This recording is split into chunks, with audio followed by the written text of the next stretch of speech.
آج کی اس نشست میں ہم احادیث مبارکہ کی روشنی میں قربانی کی فضیلت اور قربانی کی حقیقت کے بارے میں گفتگو کریں گے۔ مشکوٰۃ المصابیح میں حضرت عائشہ رضی اللہ تعالی عنہا سے روایت ہے کہ رسول اللہ صلی اللہ علیہ وسلم نے فرمایا، انسان نے قربانی کے دن کوئی ایسا عمل نہیں کیا جو اللہ کے نزدیک خون بہانے یعنی قربانی کرنے سے زیادہ پسندیدہ ہو، اور قیامت کے دن وہ ذبح کیا ہوا جانور اپنے سینگوں، بالوں اور کھروں کے ساتھ آئے گا، اور قربانی کا خون زمین پر گرنے سے پہلے اللہ تعالیٰ کے ہاں قبول ہو جاتا ہے، لہٰذا تم اس کی وجہ سے اپنے دلوں کو خوش کیا کرو۔ ایک دوسری حدیث میں حضرت زید بن ارقم رضی اللہ تعالیٰ عنہ سے روایت ہے کہ رسول اللہ صلی اللہ علیہ وسلم کے صحابہ نے دریافت کیا کہ اے اللہ کے رسول، یہ قربانی کیا ہے؟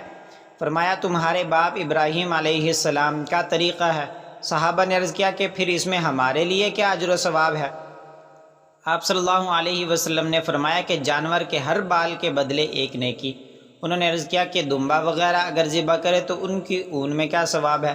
فرمایا کہ اون کے ہر بال کے بدلے میں ایک نیکی ملے گی۔ اسی طرح ایک اور حدیث میں حضرت علی رضی اللہ تعالیٰ عنہ سے روایت ہے کہ نبی کریم صلی اللہ علیہ وسلم نے فرمایا، اے لوگو، تم قربانی کرو اور ان قربانیوں کے خون پر اجر و ثواب کی امید رکھو، اس لیے کہ ان کا خون اگرچہ زمین پر گرتا ہے لیکن وہ اللہ کے حفظ و امان میں چلا جاتا ہے۔ اسی طرح ایک اور حدیث میں حضرت حسین بن علی رضی اللہ تعالیٰ عنہ سے مروی ہے کہ رسول اللہ صلی اللہ علیہ وسلم نے فرمایا، جو شخص خوش دلی کے ساتھ اجر و ثواب کی امید رکھتے ہوئے قربانی کرے گا تو وہ اس کے لیے جہنم کی آگ سے رکاوٹ بن جائے گی۔ ایک حدیث میں نبی کریم صلی اللہ علیہ وسلم نے قربانی نہ کرنے والوں کو تنبیہ فرمائی ہے۔ چنانچہ حضرت ابو ہریرہ رضی اللہ عنہ سے روایت ہے کہ رسول اللہ صلی اللہ علیہ وسلم نے فرمایا، جو شخص قربانی کی گنجائش رکھتا ہو پھر بھی قربانی نہ کرے تو وہ ہماری عیدگاہ میں نہ آئے۔ قربانی کی حقیقت۔ مندرجہ بالا احادیث کی روشنی میں قربانی کی حقیقت معلوم ہو جاتی ہے۔ اس کو مختصر الفاظ میں اگر بیان کرنا چاہیں تو یوں کہا جا سکتا ہے کہ قربانی سنت ابراہیمی کی یادگار ہے، اور قربانی کی ایک صورت ہے اور ایک روح ہے۔ صورت تو جانور کا ذبح کرنا ہے اور اس کی حقیقت ایثار نفس کا جذبہ پیدا کرنا اور تقرب اللہ ہے۔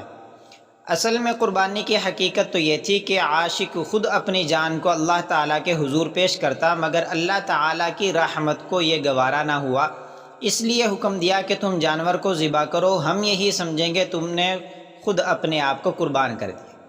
اس واقعہ یعنی حضرت اسماعیل علیہ السلام کے ذبح سے معلوم ہوتا ہے کہ ذبح کا اصل مقصد جان کو پیش کرنا ہے، چنانچہ اس سے انسان میں جان نثاری کا جذبہ پیدا ہوتا ہے اور یہی اس کی روح ہے۔ تو یہ روح صرف صدقہ کرنے سے حاصل نہیں ہوگی، کیونکہ قربانی کی روح تو جان دینا ہے اور صدقہ کی روح مال دینا ہے۔